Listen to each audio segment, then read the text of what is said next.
অনেক দিন ধরেই ইচ্ছে ছিল নদীর পাড়ে বসে ইফতার করব। সেটা হোক পরিবারের সাথে বা হোক আমার ভ্রমণকন্যা আপুদের সাথে। ফাইনালি আমার সেই ইচ্ছেটা পূরণ হয়েছে। আমরা সকল ভ্রমণকন্যারা নদীর পাড়ে বসে অবশেষে ইফতার করতে পেরেছি একসাথে। মনে আছে খেজুরের রস খাওয়ার সময় প্ল্যান করছিলাম পিকনিক করবো, আজকে সেই ফিল্ডটা পাইতাছি।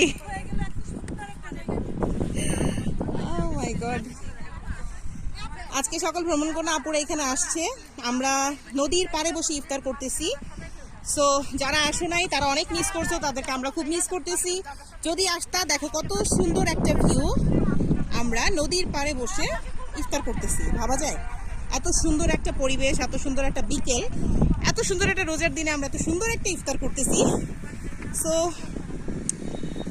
সবাইকে খুব মিস করতেছি। যারা আসে নাই, এই যে দেখো মারামারি করতেছে, কত কত খাবার, সবাই কিছু না কিছু আনছে, সবাই কিছু না কিছু আনছে, কত খাবার, খাবারের কোনো শেষ নাই।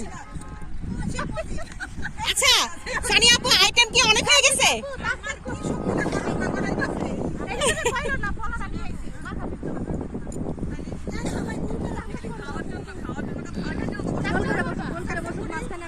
সানিয়া আপু, এই বোলের থেকে ইয়েটা বের করো, তাহলে মুড়ি মাখাইতে পারবা।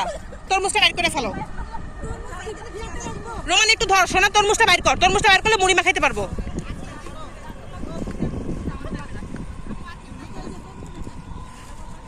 আমরা 12 জন, 12টা মেয়ে গুনো। হ্যাঁ 12টা প্লেট হবে, 12টা প্লেট হবে, একটা প্লেট বেশি হবে। আপু গেস্ট আছে আমাদের সাথে। রোমানা 13টা প্লেট বানাবা টোটাল।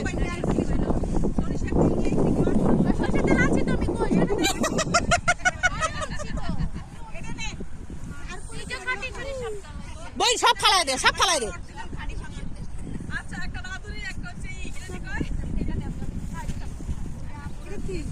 এটা কিছু না, সাইডে রাখ, এটা সামনে আমার শোনাবার লাগবো। আরো মানে বয়া পর, গোলায় বয়া পর। সো এই হচ্ছে আমাদের বাইক, সবাই কাটাকাটি করতেছে। আমি এতক্ষণ অনেক কাজ করছি, এই জন্য আমি এখন ফিল নিচ্ছি আর আমি মজা করতেছি। আমি আর কোনো কাজ করতেছি না।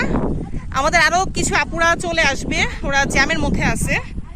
সো এই যে আমাদের রোমানা বাইক চালায় আসছে।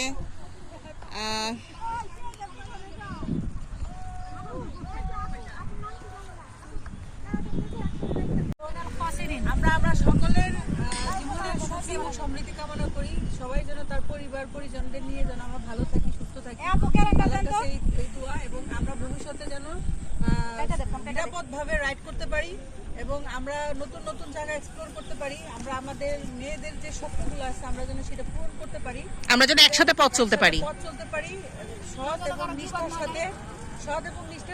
এবং আমরা সবাই যেন একই পরিবারের একই সদস্য হয়ে যেন আজীবন থাকতে পারি। আমরা যত বয়োবৃদ্ধ হই না কেন বা যাই থাকি না কেন, আমরা যেখানে থাকি না কেন, আমরা একসাথে যেন এইভাবে থাকতে পারি, বন্ধনটা যেন আমাদের অটুট থাকে। এবং আগামী দিনগুলোতে যেন আমরা এইরকম একটা পরিবেশে যেন আবার ইফতারি করতে পারি, সেই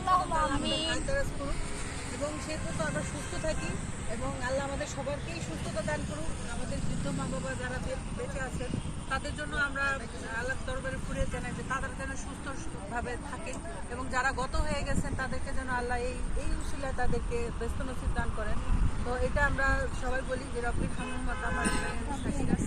আর শত শত কোটি বছর আগে আরও আমাদের পূর্বপুরুষরা যারা আছেন, তাদের জন্য আমরা দোয়া করি যে আল্লাহ তাদের কোনো মাফ করে দিন, ব্যস্ত নসিব করুন। আর অজানা মুসল্লি যারা আছেন, তাদেরকেও যেন আল্লাহ হেফাজত দান করেন, তাদেরকেও যেন ভালো রাখেন। এবং সর্বোপরি বলি যে ফিলিস্তিনিদের যে অবস্থা, আমরা প্রতিনিয়ত দেখি যে তারা নির্যাতনের শিকার হচ্ছে। আল্লাহ যেন তাদের দিকে সাহায্য করে, এবং উনি ছাড়া, আল্লাহ ছাড়া তাদেরকে সাহায্য করার আর কেউ নাই। তো আমি এটা বলি যে তারা দুর্ভিক্ষে আছে, অনারে আছে, আমরা এখানে খাচ্ছি, কত আনন্দতে আছি। তো ওই দৃশ্যটা মনে হলো আমাদের অনেক খারাপ লাগে। তো এই জন্য আমরা অনুতপ্ত, যদিও আমাদের কিছু করার নাই।